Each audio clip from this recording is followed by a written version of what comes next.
फिर से मुस्कुराए और मिलके गुनगुनाए हैं गुमशुदा जो खुशियाँ सारी वो ढूंढ लाए। आओ फिर से मुस्कुराए मॉर्निंग विद फरा।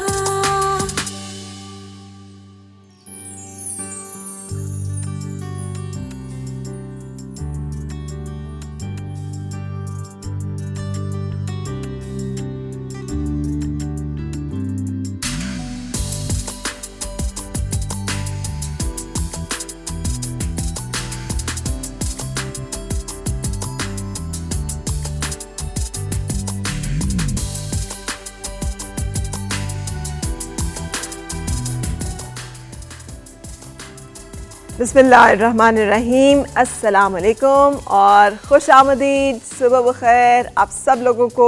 जो ATV की स्क्रीन पे हमें देख रहे हैं। एक बहुत अरसे के बाद ATV रीवैम्प कर रहा है अपनी तमाम प्रोग्रामिंग को और उसमें एक नई दफ़ा एक दोबारा से आप देखना शुरू कर रहे हैं morning with फ़रा, ATV morning with फ़रा। So I hope and I wish कि हम एक दूसरे के साथ इंजॉय करें, बहुत सारा सीखें, बहुत सारा हम एक दूसरे के साथ वक्त गुजारें, जैसे कि बहुत सारी यादें हमारे साथ जुड़ी हुई हैं।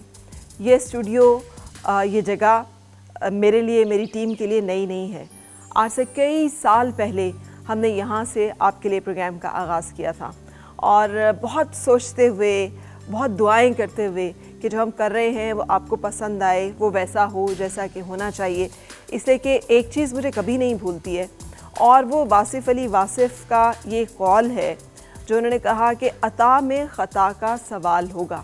हम समझते हैं कि हमसे बहुत सारे और जो सवाल होंगे, उसमें सबसे इम्पॉर्टेंट ये कि जो अल्लाह ताला ने ज़िम्मेदारी आपको दी, जो अल्लाह ताला ने हमें वक्त दिया, सलाहियत दी, मौका दिया, हमने उसको इस्तेमाल कैसे किया, ये सबसे बड़ा और सबसे कड़ा सवाल होगा। इसलिए मुझे और मेरी टीम को ये एहसास होता है कि आपको हमसे बहुत सारी उम्मीदें हैं, आपको हमसे तवक्कुआत हैं और आप चाहते हैं कि हम आपके लिए वो प्रोग्राम लेकर आएँ जो कि आप अपनी फैमिली के साथ मिल के बैठ के देख सकें। सो अब जब हम प्रोग्रामिंग को करेंगे और अब आपके लिए रोज़ाना एक प्रोग्राम डिज़ाइन करेंगे तो हम उसमें अपने हर फैमिली मेम्बर को मद्देनज़र रखेंगे। आपको पता है ना कि फ़ैमिली में मुख्तलिफ़ तरह के लोग होते हैं, कुछ ज़रा चुलबुले से भी होते हैं, शरारती भी होते हैं, उनका दिल चाहता है ड्रेसेस पहनने को भी, तैयार होने को भी, मेकअप करने को भी, जिसमें कोई बुराई नहीं है। और कुछ लोग ज़रा संजीदा मिजाज भी होते हैं, उनकी नज़र और ध्यान और तवज्जो ज़िंदगी की संजीदगियों की तरफ, more important and serious matters की तरफ रहती है। हम उन्हें भी नेगलेक्ट और नज़रअंदाज नहीं करेंगे।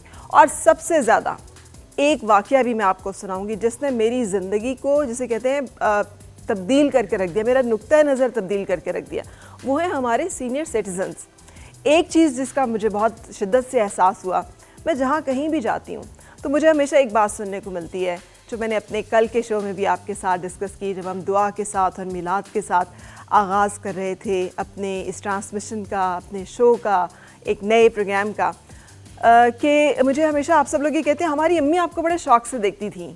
या देखती हैं, और हम छोटे छोटे से होते थे, जब से हम देख रहे हैं ना तो हमारे घर में आपका शो देखा जाता था और मेरी अम्मी बहुत बड़ी फ़ैन है आपकी। सो ये एक ऐसा जुमला है जो मैं सुन लिया करती थी और मुझे अंदाज़ा था कि ज़ाहिर है उस वक्त सब लोग छोटे छोटे होते थे और माएँ जो हैं वही टेलीविज़न सुबह देख रही होती हैं जिनके लिए हम बेसिकली प्रोग्रामिंग कर रहे होते हैं। लेकिन एक वाक़या जो कि मैं आपको सुनाना चाह रही हूँ, मुझे एक हमारी टेलीविज़न के एक बड़े मारूफ एंकर हैं, उनकी एक दिन कॉल आई और उन्होंने मुझसे कहा कि अगर आपकी इजाज़त हो तो मैं आपका नंबर शेयर कर लूँ एक ख़ातून के साथ, इसलिए कि उनसे मेरी मुलाकात हुई है और उन्होंने मुझसे दीवाना वार जो है वो आपका नंबर मांगा है और मैं उनको जानता भी हूँ किसी रेफरेंस से, और मैंने उन्हें बहुत टालने की कोशिश की है, लेकिन वो कह रही है कि बस किसी तरह मुझे फ़रा का नंबर दे दें। तो चूँकि बीच में वो थे तो आई थॉट कि अच्छा ठीक है, फिर अगर इतना उनका इसरार है तो आप उन्हें नंबर दे दीजिए। आप यकीन कीजिए मेरा ख्याल था कोई रस्मन ये जो होता है कि हम आपके बहुत फ़ैन हैं, हमें आप बहुत अच्छी लगती हैं टाइप की बातें होंगी। मोहब्बत करने वाले भी बहुत हैं, शुक्र है अल्लाह का, और नफ़रत करने वाले भी कुछ कम नहीं हैं, लेकिन मोहब्बत करने वालों की तरफ हमेशा ध्यान और तवज्जो ज़्यादा रहती है। सो वो आंटी जो हैं उन्होंने मुझसे रब्ता किया और मुझे उन्होंने कहा कि मेरी ज़िंदगी की सबसे बड़ी ख्वाहिश ये है कि आप एक दफ़ा मुझसे मिल लें। तो अब मेरे लिए थोड़ा सा अजीब सी बात थी, लेकिन मैंने बहुत टाल मटोल करते हुए, क्योंकि मुझे डर भी लग रहा था कि एक नए लोग, नई जगह, मुझे नहीं मालूम कौन है क्या है, लेकिन मैं गई उनसे मिलने और मुझे पता चला कि वो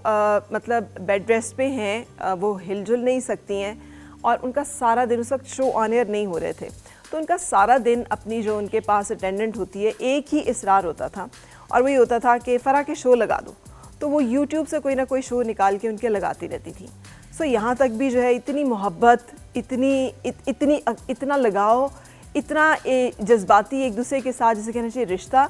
मेरे लिए, और स्क्रीन के हवाले से सिर्फ ना, हमारा खून का रिश्ता नहीं था, वो मुझे जानती नहीं थी, सिर्फ उन्होंने मेरे प्रोग्राम देखे हुए थे, तो वो उनकी बहुएं और उनकी बेटियों का कहना था कि हम सबसे ज़्यादा ये आपसे प्यार करती हैं। और फिर ये हुआ कि उनकी तबीयत ख़राब हुई और मुझे मैसेज आया कि उन्होंने कहा है कि मैं चाहती हूँ कि मेरी ख्वाहिश है, मेरी आखिरी ख्वाहिश है कि मेरी फ़रा से मुलाकात हो जाए। सो मैं बहुत ज़्यादा स्ट्रक थी, मैं वो लाहौर में थी, मैं इस्लामाबाद में थी। जब मुझे मौका मिला, जब मैं वक्त निकाल सकी, मैं पहुंची उनके पास। उस वक्त तक वो कोमा में चली गई थी और उन्होंने क्या किया कि जैसे ही मैंने पास जाके, अब कोमा में आपको पता है कि इंसान जो बिल्कुल वो होता है, उसको होश नहीं होती। मैं उनके पास गई और मैंने जाके उन्हें सिर्फ आवाज़ दी कि आंटी मैं फ़रा, मैं आई हूँ। आप यकीन कीजिए कि उसमें, हालांकि वो उन्होंने रिस्पॉन्ड किया, उन्होंने थोड़ी सी आंखें खोली, मुझे देखा और और मेरे पास आज तक उनकी वो तस्वीर जो है महफूज है। मेरे अभी भी बात करते हुए रोंगटे खड़े हो गए। यानी ये जो मोहब्बत है, ये जो एक दूसरे के साथ रिश्ता है, ये मैंने ज़िंदगी में पहली दफ़ा फ़िज़िकली एक्सपीरियंस किया। And I am very grateful and I am thankful to all of you, जो आप सब लोग स्क्रीन के ज़रिए से हमसे जुड़ते हैं, ATV से जुड़ते हैं, और हम लोग जो आपके लिए प्रोग्राम कर रहे होते हैं, आप हमें अपनी फैमिली का, अपने ख़ानदान का हिस्सा बनाते हैं और हमें अपने में से एक फ़र्ज है वो समझते हैं। और आप यकीन कीजिए कि हम पूरी कोशिश करेंगे कि हम आपकी उम्मीद और तवक्कुआत पे पूरा उतरे, और उसके लिए आपने हमारे लिए बहुत सारी दुआएं भी करनी है, because a lot of efforts team जो है जो पुट अप करेगी। हम कहीं गलत भी करेंगे, उसको आपने हमें माफ़ करना है, जो हम अच्छा करें उसकी आपने हौसला अफजाई करनी है, ताकि हमें समझ आए कि हमें क्या करना है और क्या नहीं करना। और इसी तरह से हम आहिस्ता आहिस्ता बहुत जल्दी दोबारा से वापस उस ट्रैक पे आ जाएंगे जहाँ पर हम और आप बिल्कुल एक तरह से सोच रहे होंगे, एक तरह से चीज़ों को लेके चल रहे होंगे इंशाल्लाह। सो आपने अपनी दुआओं में और अपनी बेस्ट विशेज़ में हमें याद रखना है, and we will be waiting for your feedback always. So अब मैं यहाँ पे एक ब्रेक लूँगी और उसके बाद मैं आपको बताऊँगी कि आज के हमारे शो में आप किस मेहमान से मिलने वाले हैं। आओ फिर से मुस्कुराए और मिलके गुनगुनाए, हैं गुमशुदा जो खुशियाँ सारी वो ढूंढ